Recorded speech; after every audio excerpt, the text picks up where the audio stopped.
pour la simple et bonne raison que pour moi c'était le projet sportif qui était le plus intéressant, tout simplement. J'ai eu pas mal d'offres émanant surtout de l'étranger. Il y a aussi les conditions sanitaires par rapport au Covid, par rapport aux droits télé. Je sais que j'ai pas mal bourlingué, j'ai fait pas mal d'années en Ligue 1 et à un moment donné il fallait que je fasse un choix judicieux. Et c'est vrai que c'est un club qui m'a toujours plu, de par ses valeurs, de par on va dire ce qu'il représente. Et c'est vrai que je m'identifiais un peu par rapport à ces valeurs-là. Et puis du coup, vu que ça traînait un peu, j'ai pris les devants. Et puis c'est moi qui ai carrément demandé si je pouvais venir. Ce qui se fait pas souvent, mais bon, qui ne tente rien n'a rien. Ça fait partie du truc. Après, je savais, de par certains joueurs avec lesquels j'ai évolué, que c'était, on va dire, quelque chose d'assez incroyable.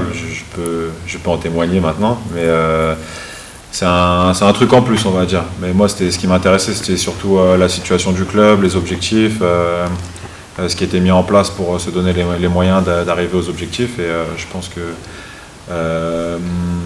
c'est cohérent. C'est cohérent, quoi. Donc des fois, il y en a qui ont des objectifs et qui n'ont pas les moyens qui vont avec. Et là, je pense que tout est réuni pour justement atteindre les objectifs. Je pense que le premier mot qui me vient à l'esprit maintenant, c'est l'expérience, forcément, parce que j'ai pas mal d'années maintenant au niveau. Après, je suis quelqu'un qui aime courir, qui court beaucoup, quelqu'un de, on va dire, teigneux, peut-être, avec du caractère. Et après, je sais aussi, avec le ballon, me débrouiller. Je pense que j'ai une qualité technique qui est bonne, voire très bonne pour la Ligue 2. Parce que déjà pour la Ligue 1, j'estime être un bon joueur. Donc je pense que pour la Ligue 2, j'ai largement les capacités pour bien m'exprimer. Et puis je suis quelqu'un de positif. J'aime, on va dire que je suis...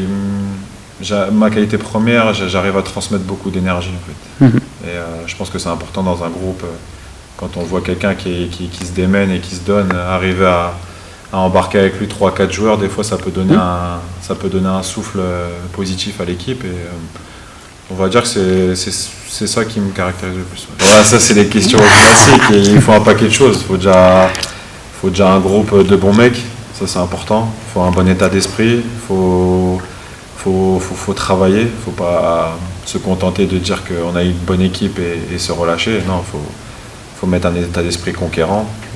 Je pense que vous l'avez vu sur le premier match.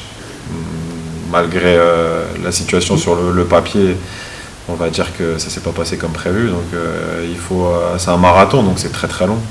Et il faut surtout il faut du courage, il faut de l'abnégation, il faut des valeurs collectives, quoi. Donc, quand on a des bons joueurs, je pense que c'est le cas ici, ce qui fait la diff, c'est le mental et c'est ne rien lâcher jusqu'au bout, parce que c'est très très long.